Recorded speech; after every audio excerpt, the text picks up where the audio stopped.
Burton's Alice in Wonderland, mix it with meth and blood, and you have this wonderful book. Hey guys, Blake the Book Eater is the name, and today we are looking at Alice. And this book is not for the lighthearted or the weak-stomached. So, Christina Henry has taken the classic tale of Alice and turned it into something from your worst nightmares. The book starts out and our protagonist, Alice, is in a mental asylum, and her only friend is the person who's on the cell to the other side, and his name is Hatcher, and his name is Hatcher because he murdered 6 people with an axe, or a hatchet, and he's kind of insane, and he speaks with the force trapped in the asylum that he thinks is the Jabberwock. And Alice is also kind of insane. So we have 2 very insane people, and that's how we start our book. And we find out that Alice was put in the asylum because, well, in the world that this is, I don't even know what world it is. It's not in Wonderland or anything like that. We have the New City, which is where Alice is from, and it's all kind of the upper class citizens. They have a bunch of technology, and it's kind of like Victorian, kind of steampunky technology. It's not really talked about a lot. It's like briefly mentioned. But then there's the old city, and the new city surrounds the old city, and basically just keeps all the poor and the crap in like the old city, this giant crumbling just place where all these buildings run into each other, and they're ruled over by crime bosses, and rape and murder is common, very common. And Alice's friend convinces her to go into the old city to have a fun afternoon, and Alice comes out screaming with blood running down her legs, which means exactly what you think it means, and she's shrieking about a rabbit. She just rabbit, rabbit, rabbit. And that's how Alice gets in the mental asylum, because she's crazy and bad things have happened to her. I told you it's dark. It's really dark. And so, obviously, our 2 protagonists cannot stay in the asylum forever. So a fire breaks out, her and the Hatcher escapes, and something else escapes too. May or may not be the Jabberwock. Or the Jabberwock. And so from then we get an insane, mind-twisting drug dream through Alice. I can't even really describe this book other than dark, twisted, disturbing, and I loved it. It was kind of Christina Henry's answer to everything Disney and light about Alice. She took all those dark, subtle undertones of Lewis Carroll's origin story and brought them to the forefront, and then pushed them to the boundaries, and then pushed those boundaries farther than they should have been pushed. I'm not saying that they shouldn't have been pushed that far, but sometimes it felt like that. Like, I just felt icky reading the book sometimes. But I was also enjoying the book the entire time. There was not a moment in this book where I did not enjoy it. It was an insanely fast read. I definitely recommend it. Especially if you're into horror or fairy tale retellings, or even just if you know about Alice in Wonderland, which everybody should know about Alice in Wonderland, then you should give this book a shot. And I know it's not a very popular book. I found it, there was maybe 1 copy left on my bookstore, so you're probably gonna have to order it off Amazon or get an ebook, but I definitely recommend this book. 4 out of 5 stars. It's definitely one of the most unique things you'll ever read, and I'm very excited for, it works as a standalone, but it left it open for more, and there actually is another book coming out very soon, so I'll definitely be picking that up and reading it. And I recommend you do the same. So, like, comment, subscribe, tell me how you feel if you have read this book. If you haven't read this book, go read it and then come back and we'll talk about spoilers. Bye for now. So this book was crazy. We start off, they leave the hospital, and then we get Bess. And Bess is the Hatcher's grandma. Nicholas is his real name. And we get these hints that Alice has kind of this destiny. And, which, I mean, is usually typical in these kind of stories. Like, there's a chosen one or a Mary Sue, you know, stuff like that. But it was very well done. Alice did not feel like a Mary Sue. She felt like normal. She felt overwhelmed. She never once was just embraced her powers and was like, I am all powerful. It wasn't like that. It was just kind of like a matter of circumstance. And her and the Hatcher fought back this entire book, and it was bloody and it was brilliant. It was bloody brilliant. Because we get all the crime bosses. We get Cheshire. We get the Caterpillar, the Rabbit, Carpenter, Walrus. I think that's all of them. The only one we didn't actually see was Carpenter, which, I mean, I guess is fine. He's just a human. But the other crime bosses, I mean, goddamn, dark. The first one that we really meet, we meet the minions of Walrus. Walrus's like guards when they start like hacking up people and like threatening like to move territories and stuff, and we get a bunch of blood, which is great. Okay, Alice and Hatcher was just badass throughout this entire novel. It was never like, oh, you know, I'm gonna kill. No, Alice was just like, oh, they're in my off with their heads. And so the first really crime boss or magician we really meet is Cheshire. And he was very interesting. He lives in like this house full of roses, and it was interesting. And also weird, because the bosses in this book, they weren't like actual caterpillars or cats or anything like that. They were almost like the animal, except they weren't. Like Cheshire he was small and short, and he grinned all the time, which was really freaky, and also really powerful and sadistic, and it was great. And then we get that wonderful trippy little scene in the maze with the roses and then the water monster, and it was just crazy. One of my favorite parts of the book, actually I think my favorite part of the book, was the caterpillar. It was just so disturbing. Like, it just crawled under my skin and festered there, and it was so nasty, but I loved it. Alice and Hatcher get washed up in front of the caterpillar's like den, and it's this hodgepodge of like all these buildings and houses like on top of each other, and there's this giant place called butterflies. I think actually the word that was used in the book that I laughed at was called higgledy-piggledy, stacked up.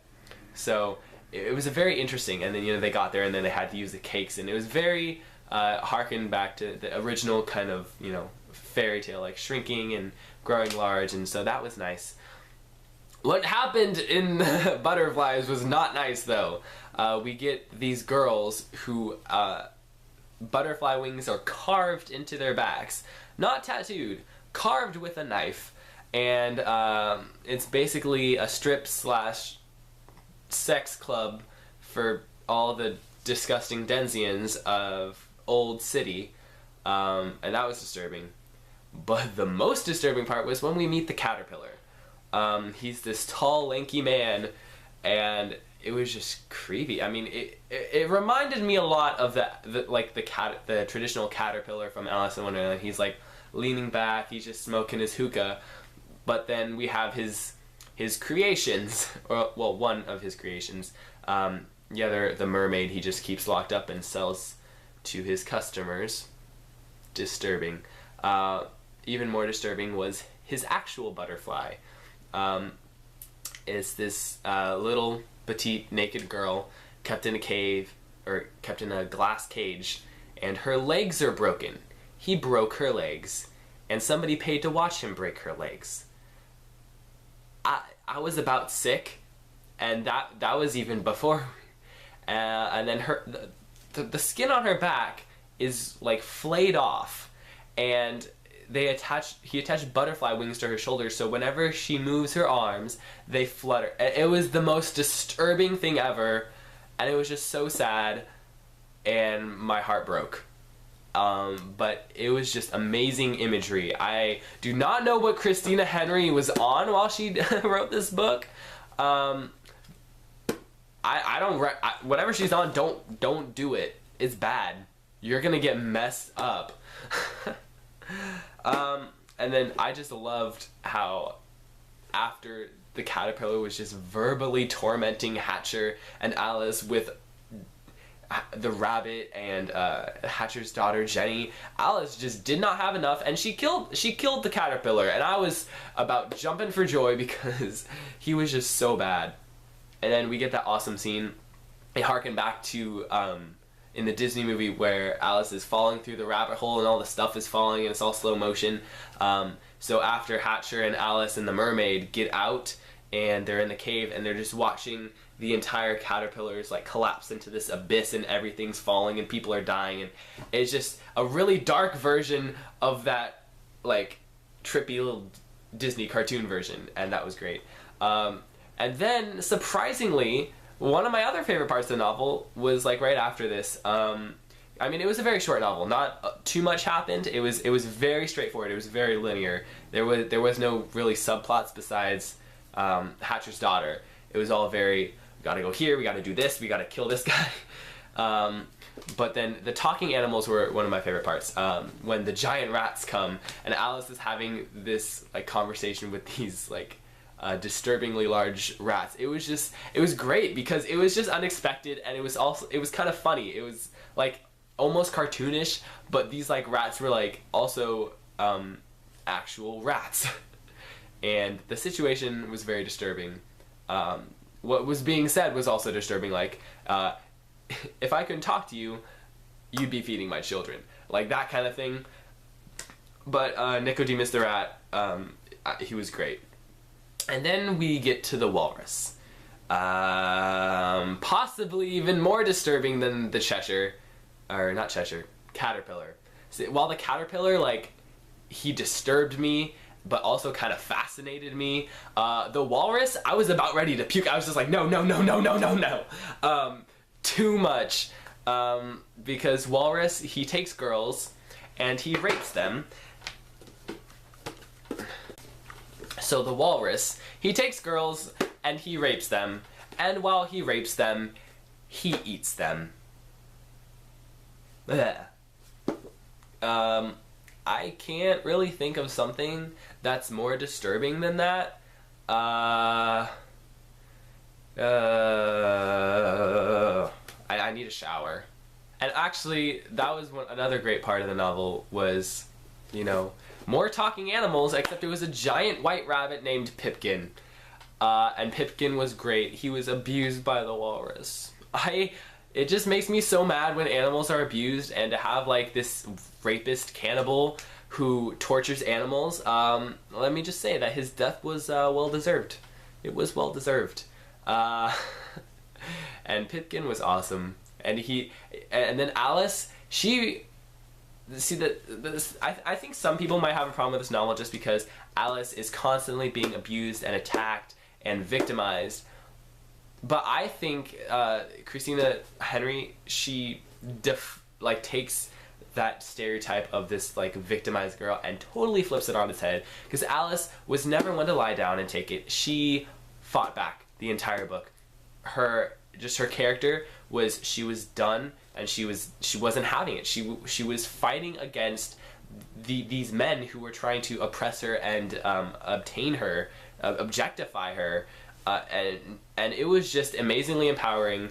I mean, it didn't make me want to go out and slash somebody's throat because, I mean, I have not been through what Alice has been through. We do not live in the world that Alice does, thank God.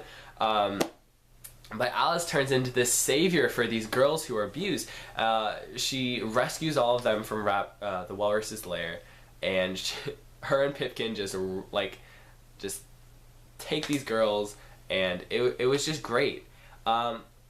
for me, the Jabberwocky wasn't really a presence throughout the novel. He was mentioned a bunch of times, but I felt like more fear and like I was like, ooh, whenever like the crime bosses were mentioned, just because that was a little like more realistic for this world. I felt like while the Jabberwocky, he still belonged to this world, but I felt like it didn't really mesh as well as some of the crime lord stuff did, because while the crime lords, the magicians, they had their magic and it was like a realistic twisted sort of magic, while the Jabberwocky was just, you know, this big bad guy that needed to be defeated.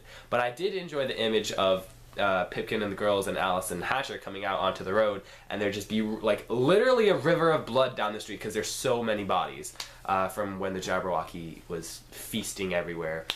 And then we get to the rabbit, and actually the rabbit was kind of a letdown for me just because it was so anticlimactic, but in a way that was also kind of good, because you can't really, because Alice had already fought back against this guy who was abusing girls. She had already fought back against this other guy who basically was going to own her and eat her. And so when she gets to the rabbit, he's kind of this old boogeyman. She's been tormented him by years, and she's made him like larger in her head than he actually is. And so she goes from thinking he's this insanely scary guy to this, you know, shrinking, shriveled up guy who's just waiting for death. And I felt like it could have had a little bit more oomph behind it, but at the same time, I also feel like it was fitting for what the story needed.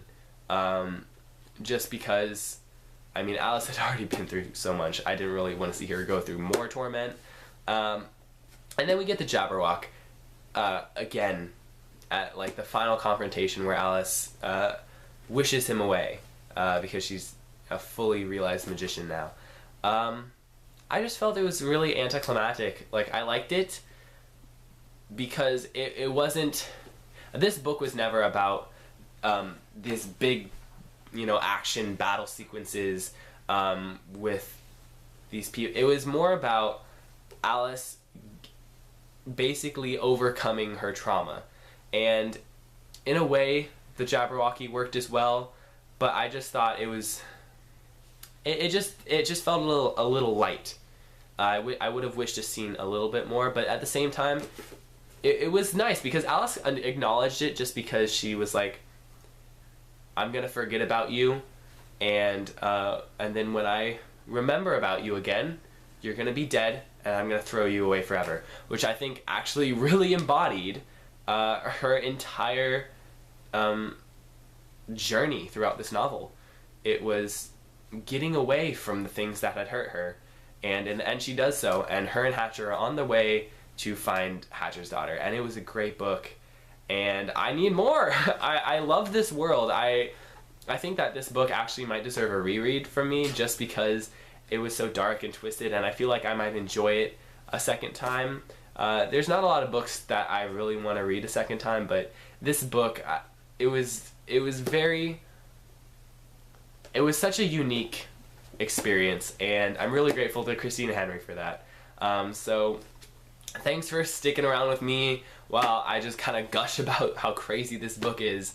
And, you know, be sure to stick around for more. Like, subscribe, and comment all your thoughts down below. If you read this book, tell me all the crazy you experienced while reading it, because I mean, I want to know your thoughts about everything, because I need a support group for this book. I need to go to therapy because of this book.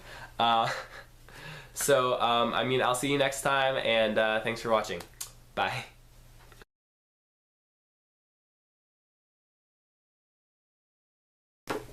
So if I ruined it, the reveal. So hey guys, my name's Blake the Book Eater, and I'm here today with the Hey guys, Blake the Book Eater here. I forgot what I was gonna say.